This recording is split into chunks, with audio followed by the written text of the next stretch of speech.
So the maximum amount of lamellar bone formation was calculated by Harold Frost and is said to be around 2 cubic millimeters per square millimeter of bone per year.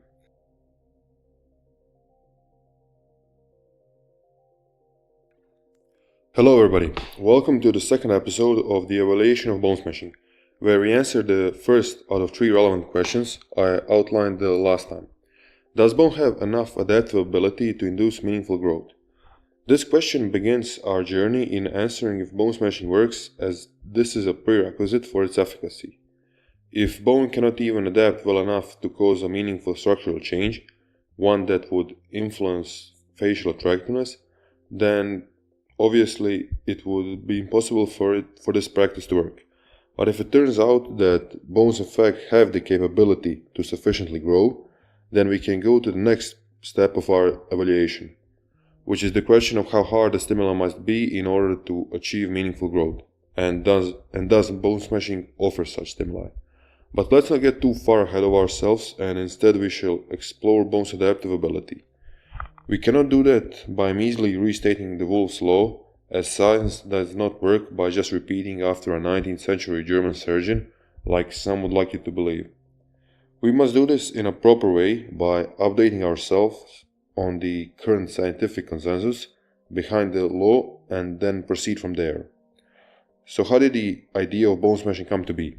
Well, it stems from what is called Wolff's law. Most people's understanding of this idea is surface level, as just one sentence that was said 150 years ago. Although at first it does seem like that, it would be naive to think there isn't any complexity to it.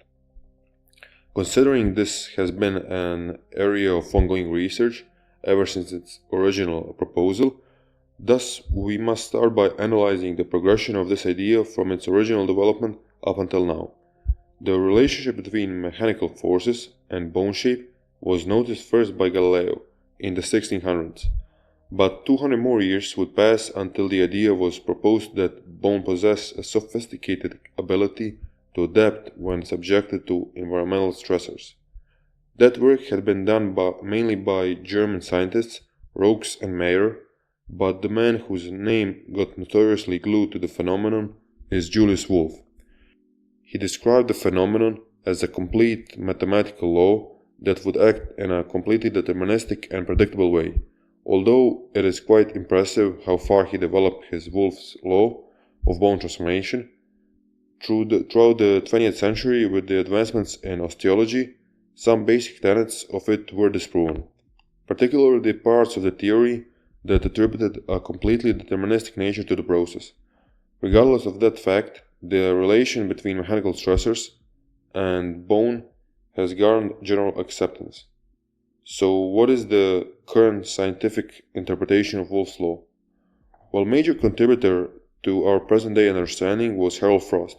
He developed the mechanostat hypothesis, suggesting that changes in bone structure are brought about by a feedback system in which changes in local mechanical stress stimulates bone cells to adapt bone to structure. Frost's theory is special in its separation between modeling and remodeling, and its description of mechanical loading windows. The status of mechanical loading is perceived by bone as either normal or supraphysiologic, and bones attempt to stay at the former by inducing net resorption or formation of either lamellar or woven bone when loading is supraphysiologic. This is executed through the aforementioned processes of modeling and remodeling. We will now observe those two as physiologic processes, mostly by means of Frost's work, but also some later advancements as Frost passed away in 2004. A broader explanation of the general principles that mechanostat theory holds will be a topic of the next episode. Hence, I will provide you with a complete understanding of the mechanostat throughout this series. I've chosen to split it in this way due to the objective of this episode being to only assess the power of bone's adaptive ability, as I said at the beginning. So between 1964 and 1973, it was hypothesized that two operationally different systems affected bone mass and architecture. Findings from plenty of experiments most prominent being those of Professors G and Frost, undisputably indicated that in the same bone, modeling and remodeling can simultaneously respond in opposite ways to the same stimulus, despite both utilizing the same kinds of osteoblasts and osteoclasts. So let me explain now why that is. Although bone tissue is unique in a sense that a major portion of it is unalive material, and thus it's somewhat inert, it cannot act as such within confines of the human body. Unlike other alive tissue, in which cell division and apoptosis can occur, giving these tissues the ability to grow and enact turnover, bone being largely made of inert mineral prevents it from simply doing the same. Thus, it requires specific mechanisms by which it could perform such a process. Bone must not only possess a method by which it can structurally change, but also to perform turnover of tissue or mineral in bone's case. So the role of modeling and remodeling is exactly that, and thus, despite using the same biologic machinery, they respond differently to the same stimuli. Modeling plays a role of tissue development and growth, while remodeling acts as a mechanism of tissue turnover and maintenance. Considering the latter, bone remodeling is constantly happening inside all of your bones. It entails resorption of old or damaged bone, followed by the deposition of new bone material in a pattern that is in most instances closely matched to the bone resorption that took place prior to it, and thus no change takes place. So even in absence of significant structural alteration to the skeleton, remodeling is still active, as its role is primarily that of bone maintenance and only changes structure in specific instances, depending on what purpose is being fulfilled by ongoing remodeling, obviously. There exist four major functions remodeling serves, that being both protect the structural integrity of the skeleton and metabolically assist in the mineral homeostasis. And more specifically, those are general maintenance, microdamage repair, mineral homeostasis, and adaptation to underloads. So first two typically leave no structural change after they take place, whilst the latter pair often modifies bone structure. Bone is often attributed with the role of assisting kidneys in maintaining bone mineral homeostasis, acting as a mineral reserve. This is enforced mostly through remodeling, but in normal state, its effects are trivial, exceptions being kidney disease, and obviously if one's dietary mineral intake doesn't match their requirements, then remodeling will pull those out of the bone by resorbing more than it forms. As this function is irrelevant for our argument here, not much attention will be paid to it. Other three functions of remodeling are more intertwined, mostly depending on what type of loading a bone experiences. So different role remodeling plays in these three scenarios will be discussed in the next video to a far greater detail, considering the topic is exactly the role loading plays in determining the adaptive response a bone will have. Here I will depict how remodeling works as a physiologic mechanism and briefly examine its various purposes, which all revolve around being a method of tissue turnover.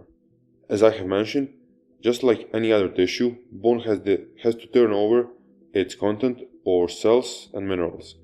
Its alive cells do this just like any other, via division and apoptosis, but they also enforce the remodeling process in order to turn over mineral content, thus the tissue can stay healthy. In a scenario of normal loading where bone's expected amount of stimuli match the actual, remodeling is somewhat tempered down and resorbs and forms equal amounts of bone.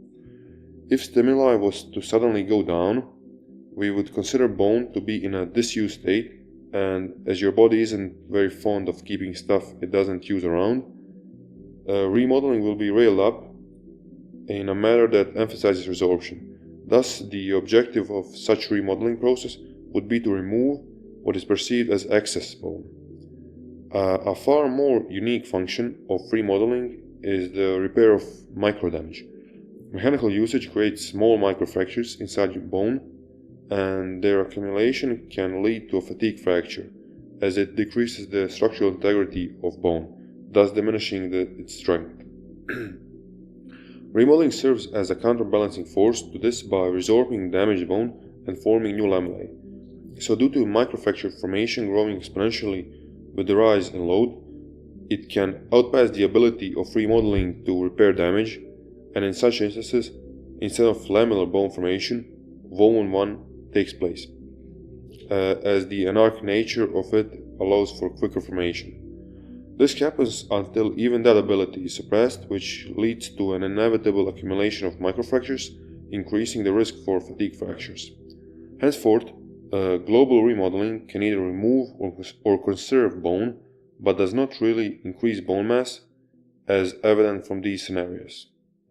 Let's now briefly examine how remodeling functions on a cellular level. Due to the process being constantly active throughout the whole skeleton, paired with the sheer complexity needed to execute it without compromising bone integrity, human body ingeniously regulates remodeling via organized cell units called BMUs, or basic multicellular unit. These are an assembly of osteoclasts and osteoblasts that form a temporary anatomic structure that functions through the ARF process. An activation stimuli can make one begin, starting with osteoclastic resorption of old bone with the subsequent formation of new lamellae by osteoblasts.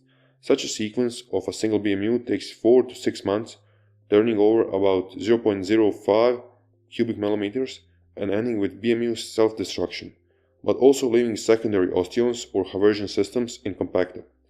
Remodeling is active on all bone surfaces throughout life at varying rates.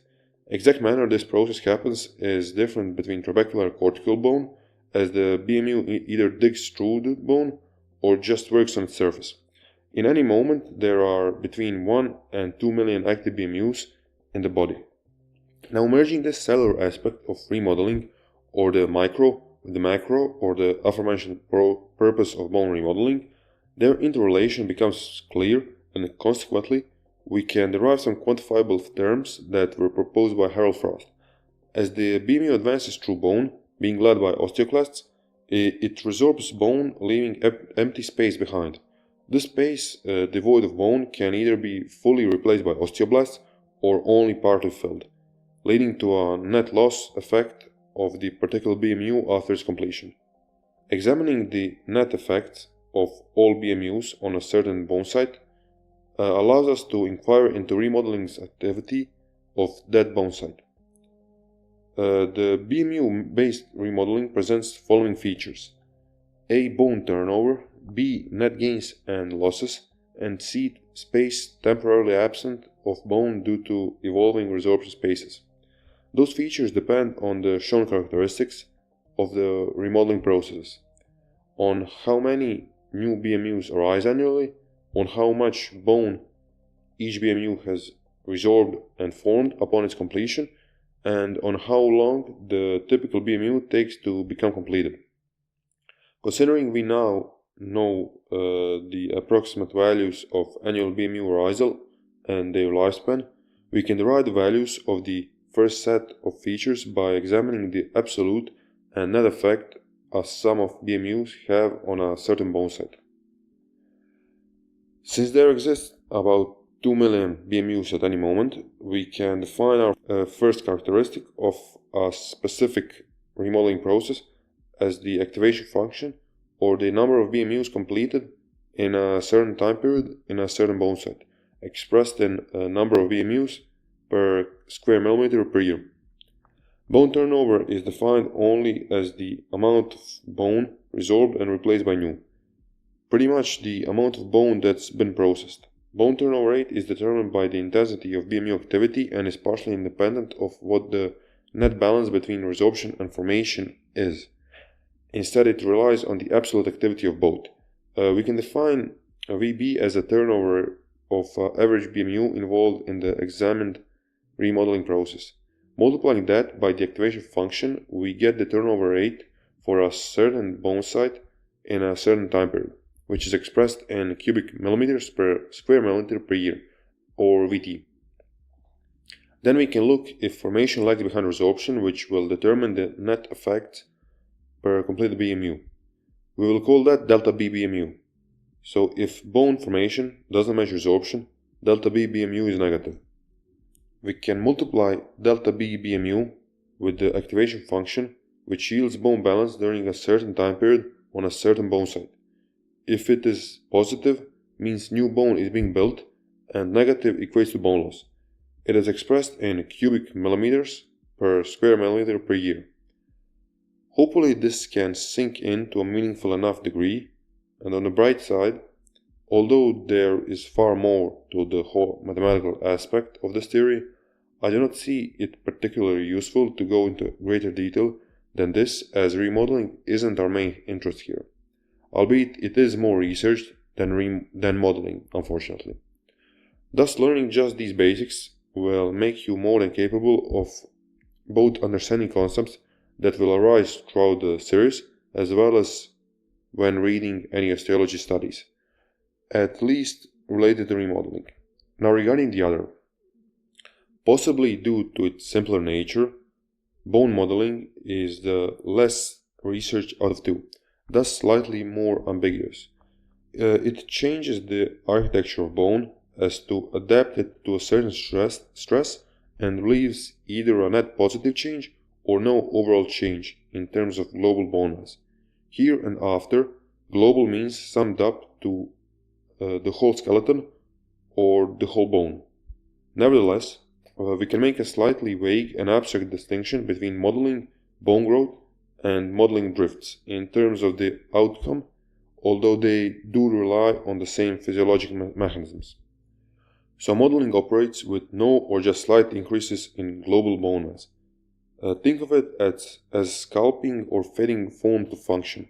Obviously, in order to achieve this, parts of bone will have to be resorbed, while others experience formation. Bone growth is self-evidently the same process, just with a large increase in global bone mass, whereas modeling drifts are unique growth patterns that form bone on one cortex while resorbing it on the opposite one. Thus, by altering the bone's curvature or orientation, a long bone would grow transversely. Unlike remodeling, neither one of these requires prior resorption, albeit resorption is still a vital part of the modeling process. For the sake of simplicity, I will use these terms synonymously to each other. The role of modeling throughout life changes, and it's responsible for the bulk of skeletal development in children, whilst it only acts to provide an adaptive ability in adults. In a pragmatic sense, in order to fulfill those roles, modeling manifests in the body through few forms. First is longitudinal growth of long bones through the process of endochondral ossification at the feces, whilst the radial growth of bones, radial meaning converging into something, occurs by a process called appositional bone growth. Radial growth is a result of intramembranous ossification occurring at the periosteum, with the subsequent resorption of all bone at the level of the endosteum. This can be performed in a symmetric or a drift-like fashion. Although the growth of each facial bone varies, appositional bone growth is a main contributor in craniofacial development. And in addition, both intramembranous ossification and endochondral ossification contribute to changing the size and shape of the craniofacial skeleton during development. Depending on the intensity of the stimuli that evoke them, two kinds of formation drifts can arise. Mild mechanical stimuli make lamellar drifts begin, whilst more intense mechanical or abnormal stimuli, like trauma, can stop lamellar bone and make woven drifts take place. So, as I just said, modeling is mechanically controlled. In the next episode, we will examine exactly how the overreaching of typical peak strains inside bone, above a range centered around 6% of its fracture strain, evokes modeling drift to begin changing bone structure in a way that lowers the strain towards the bottom of that range, or MSM. As well as that modeling drifts tend to stay off in instances where peak strains stay below the MSM. In sum, Global modeling can add bone but apparently does not reduce bone mass, thus it can adapt bone to overloads but probably not to underloads. Henceforth, modeling will mean architectural changes by modeling drifts, and remodeling will mean bone turnover by BMUs.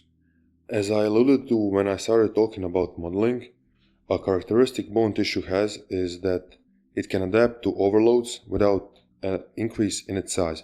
Thus, a change in shape doesn't necessitate growth. Although at the idea of this practice, one may think at first that the similarity between it and how mechanical stimuli induces muscle growth, there is a distinction in growth and development between muscle and bone. Even with no difference in the absolute amount of formation and resorption, in other words, bone balance is zero, modeling can still change bone shape as the exact location and pattern of bone formation doesn't necessarily follow the same features of the resorption process that proceeded before. This implies that material is being removed from one site and formation takes place at the another site of the same bone. Another angle of this is to say that if we were to divide the said bone into two entities and take a look at them independently, we would notice that one has a positive bone balance while the other one has a negative, as well as that the sum of those is zero, despite bone as a whole changed shape. This may stand in favor of bone smashing's validity, but I'm not sure yet, and I will cover this idea in a dedicated manner soon. Nevertheless, we may still examine what is the maximum growth rate and assess if it fulfills the potential of causing a meaningful impact on aesthetics. As all of this together provides us with a firm understanding of the modeling and remodeling processes, we can now explore the maximum positive bone balance that can be obtained via modeling in healthy humans. So the maximum amount of lamellar bone formation was calculated by Harold Frost and is said to be around 2 cubic millimeters per square millimeter of bone per year. Formation rates beyond that tend to happen due to appearance of woven bone, and then that later turn into lamellar, and that we talked about in the previous chapter. If we take a conservative approach and say we just build lamellar bone at the rate of 2 cubic millimeters per 2 square millimeters per year, it doesn't sound like a lot, but think again. That means that every part of your face can grow by 2 millimeters outwards. That is literally all it takes, especially if it happens in right places. Let's take a look at the most commonly used dimensions for surgical implants that people get. For an example, although it heavily depends on the individual, this gives a general ballpark of what kind of adjustment can create a meaningful positive impact on one's facial aesthetics. We can clearly see that unless the individual is very recessed, only 4 to 8 millimeters of chin adjustment warrant a desirable amount of change. Thus, it wouldn't be wrong to assume that if a rate of 2 cubic millimeters per square millimeter per year of growth is achieved with bone smashing, one can ascend their looks into a higher tier with a carefully planned bone smashing practice as their main driver. But chin isn't the only bone we wish to improve, is it? So if one was trying to improve facial aesthetics along with the size and shape of the chin, they would also try to improve the mandible angle, the ramus, the zygomatic bone, and the brow bone, etc. Clearly the possible impact of this would be huge. Therefore, I would conclude that the possible improvement bone smashing may provide is in fact enough to generate an incredible transformation. If you recall the question I presented at the start, we have now answered the first, since we know that it is possible to induce meaningful growth. But what force is needed to create adequate stress, and does bone smashing induce such?